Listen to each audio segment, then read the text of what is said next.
Vishal, Sri Divya, Suri and இவங்கெல்லாம் நடிச்ச மருது திரைப்படம் ரிலீஸ் ஆக போகுது. அண்ட் இந்த திரைப்படத்துக்கான செய்தியாளர்கள் சந்திப்புல விஷால் பேசினாரு. விஷால் பேசும்போது திருட்டு விசிடிய யாரெல்லாம் பண்றாங்களோ அவங்கள கையும் களவுமா பிடிச்சு என்ன பண்ணணுமோ அதை நான் பண்ணிக்கிறேன். இந்த திருட்டு விசிடி உருவாக்குறதுக்கு மெயின் காரணமா இருக்கிறது தியேட்டர் உரிமையாளர்கள், முதலாளிகள், விநியோகஸ்தர்கள்னு சொல்லியிருந்தாரு.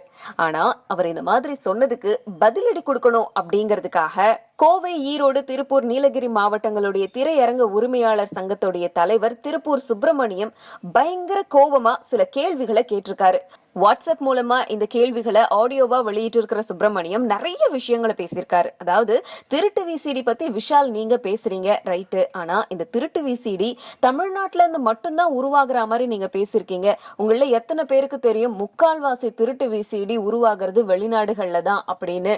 தமிழ்நாட்டுல எங்கேயோ 1-2 மூலைகள்ல, அதுவும் யாருக்குமே தெரியாத சில ஊர்கள்ல இருக்கிற திரையரங்குகள்ல அந்த தியேட்டர் உரிமையாளருக்கே ஒரு நாலேஜே இல்லாம தான் இந்த திருட்டு விசிடிகள் அங்க உருவாகுது.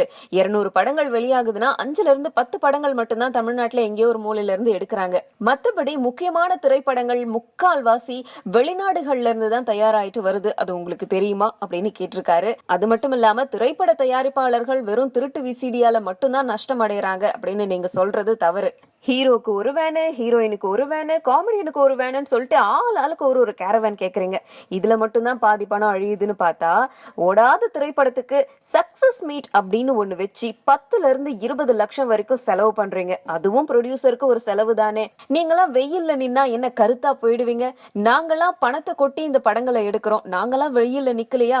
இந்த திருட்டு விசிடிய கண்டுபிடிக்க 54,000 செலவு பண்ணா போதும்னு விஷால் நீங்க சொல்றீங்களே, ஓகே, மொத்தமா 200 திரைப்படங்கள் வருதுன்னா 1 கோடி செலவாகும். தியேட்டர் உரிமையாளர் சங்க சார்பா நாங்க 20 லட்சம் கொடுக்க தயாரா இருக்கோம்.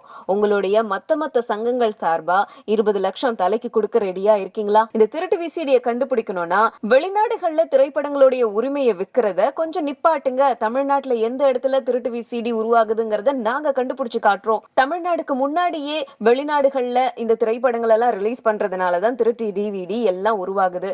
சோ ஃபர்ஸ்ட் தமிழ்நாட்டுல ரிலீஸ் பண்ணுங்க, ஒரு 2 வாரம் கழிச்சு வெளிநாடுகள்ல ரிலீஸ் பண்ணுங்க அப்படின்னு கேட்டிருக்காரு. விநியோகஸ்தர்கள் துணை போறாங்க அப்படின்னு சொல்றது உண்மையிலேயே எங்களுக்கு வருத்தம் அளிக்கிற விஷயமா இருக்கு. திருட்டு விசிடி செய்யறவங்களுக்கு துணை போய் தான் நாங்க தொழில் பண்ணணும்ன்ற அவசியம் இல்லைன்னு சொல்லியிருக்காரு. நாகேஷ் சார் இப்படி உறுத்து பாக்குறாரு, அதுல யாரையோ வச்சு எரிக்கிறாங்க. அப்ப இறந்திருக்கிறது யாருன்னு பார்த்தா இவருடைய அம்மா. இந்த காட்சி எனக்கு அப்படியே இன்னி வரைக்கும் கண்கலங்கிற விஷயம்.